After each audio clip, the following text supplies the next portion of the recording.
ফেলেছেন, সেগুলো আর কাজা করেননি, কাজা করেছেন সঠিকভাবে করেননি, এই জাতীয় বিষয় যেগুলো শুধু আল্লাহ নির্দেশের লঙ্ঘন হয়েছে সরাসরি, সে তার সাথে মানুষের কোনো অধিকারের সম্পর্ক নাই, কোনো সংশ্লেষ নাই, এরকম বিষয়গুলো সম্পর্কে নবী সাল্লাল্লাহু আলাইহি ওয়াসাল্লাম মুসলিম আহমদের মধ্যে হাদিসে বলেছেন, সেই মামলাগুলো, সেই অপরাধগুলো বিচার করবেন আল্লাহ তাআলা। বিচার করে কাউকে আল্লাহ হয়তো শাস্তি দিবেন, আর কাউকে বলবেন যাও মাফ করে দিয়েছি, সে জান্নাতে চলে যাবে। অর্থাৎ আল্লাহর অধিকার, আল্লাহর হক সংশ্লিষ্ট বিষয়গুলো আল্লাহ চাইলে যাকে ইচ্ছা তাকে মাফ করে দিবেন। 3 নম্বর ভয়াবহ যে মামলা, সেটি হলো কোন মানুষের অধিকার যদি কেউ নষ্ট করে, এই মামলার আসামি যারা হবে, প্রথমটার মতোই অনেকটা আল্লাহ রাব্বুল আলামিন এটা ক্ষমার অপশন তার হাতে তিনি রাখেন, এবং যার অধিকার খর্ব করা হয়েছে, নষ্ট করা হয়েছে, তার উপর ন্যস্ত করা হবে যে সে যদি মাফ করে তুমি ক্ষমা পেতে পারো। আর বলা বাহুল্য, পৃথিবীতে মানুষ মানুষকে মাফ করলেও কিয়ামতের ময়দানে কেউ কাউকে সচরাচর মাফ করবে না। কেন করবে না? কোরআনের কারীমের আয়াত আপনারা শুনেছেন, আল্লাহ বলেছেন ইয়াউমা ইয়াফিরুল মারউ মিন আখিহি ওয়া উম্মিহি ওয়া আবিহি ওয়া সাহিবাতিহি ওয়া বানি। বাপ সন্তানকে চিনবে না, সন্তান বাপ মাকে চিনবে না, স্বামী স্ত্রী পরস্পরকে চিনবে না।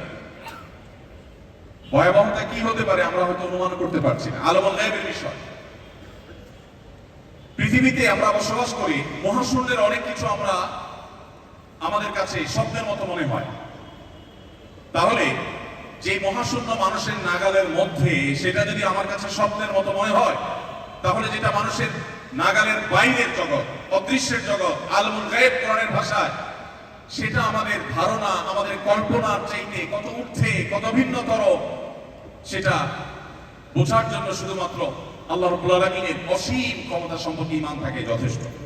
তো সেই সময়টাতে মানুষের অধিকার যারা নষ্ট করবে, বান্দার হক যারা নষ্ট করবে, এই মানুষগুলো সম্পর্কে আমরা বলছিলাম যে তারা যাদের অধিকার নষ্ট করেছে, দুনিয়া থেকেও কাউকে মাফ করলো, আখিরাত থেকেও কাউকে মাফ করবে না। কেন করবে না? ওই যে বাবা মা সন্তানকে চিনবে না কেন, এরকম পরিস্থিতি আদৌ হতে পারে। আমাদের অনেকের মধ্যে সন্দেহ আসতে পারে, ভাই এটা কোনো সম্ভব যে আমি আমার বাপ মাকে বলে যাব? পৃথিবীতে সবচেয়ে বেশি ভালোবাসে আমার মাকে, সেখানে মাকে দেখে আমি চিনবো না, মাকে পরিচয় দিব না, লুকোচুরি করবো, মায়ের বিপদে আমি তার পাশে দাঁড়াবো, এটা হতে পারে? কিছুটা আমাদের বুঝে এসেছিল কোভিড-19 সময়, কিছুটা। বহু পরিবারে আমরা এরকম চিত্র দেখেছি, যে চিত্র আমরা কল্পনা করিনি। কোভিড-19 তো আখিরাতের সেই ভয়াবহতার তুলনার সাথে কিছুই না। সেখানকার ভয়াবহতা যখন মানুষ আঁচ করবে, অনুমান করবে, তখন মানুষ পাগল করা হয়, ইয়া নফসি করতে থাকবে। সেই সময়টাতে নবীজি সাল্লাল্লাহু আলাইহি ওয়াসাল্লাম বলেছেন, মানুষের অধিকার নষ্ট যারা করবে, এই মামলা, এই অপরাধগুলো আল্লাহ তাআলা ক্ষমা করবেন না। এটার বিচার আল্লাহ তাআলা ওই সংশ্লিষ্ট